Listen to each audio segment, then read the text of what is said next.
It's been 18 months since Westworld Season 1 revealed the existence of other parks within the Delos portfolio. A fight between Maeve's band and Delos security which spilled out of the Westworld labs and into labs of the next park, filled with samurai hosts and adorned with SW on the walls.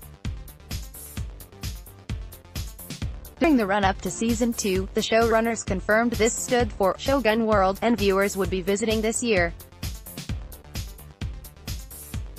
This week's episode spent nearly the entire hour there.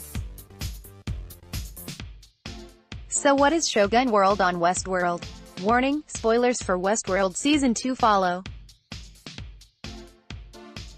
At the end of Episode 3, Maeve and her band accidentally crossed the border from Westworld into Shogun World, experiencing cold and snow for the first time before being captured by a rogue ronin, named Musashi.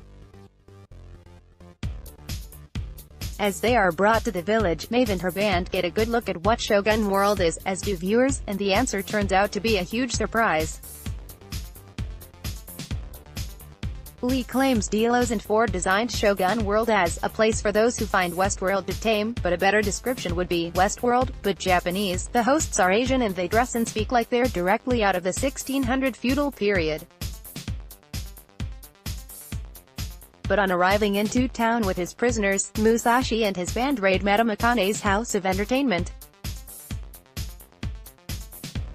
Is exactly the same scene as when Hector's band of outlaws ride into town to rob the Mariposa Saloon, right down to the dialogue. The soundtrack even plays a Kodo-tinged, painted black. Armistice is shocked and horrified as she beholds Musashi's female second-in-command, tattooed with a dragon instead of a snake. I'll be damned. It's us. Lee insists it's not plagiarism to put slight variations of the same characters one park over. Besides, he had 3 weeks to come up with 300 narratives. So Musashi and Hector are doppelbots, as Lee calls them, ready to murder each other at a glance. Madame Akane and Maeve are doppelbots as well, down to the same red outfits. Akane even has the same maternal feelings as Maeve, but hers are focused on the girl in the role of Clementine Pennyfeather, Sakura. That's where things go off-loop.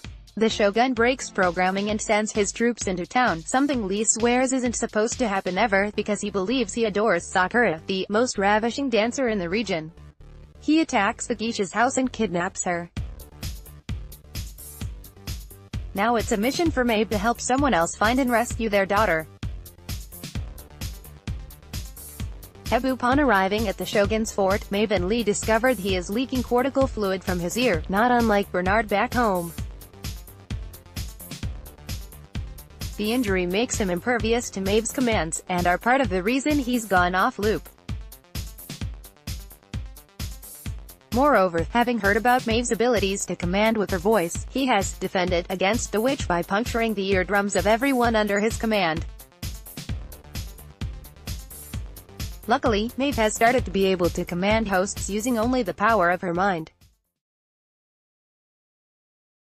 Perhaps the Shogun is not wrong to call her a witch after all, though Maeve simply considers it binding her voice. When Akane agrees to dance for the Shogun herself for the return of Sakura, he agrees. Only to stab Sakura a few steps into the performance, handing over to the madam the girl's lifeless body. Akane got what she came for, but not how she intended.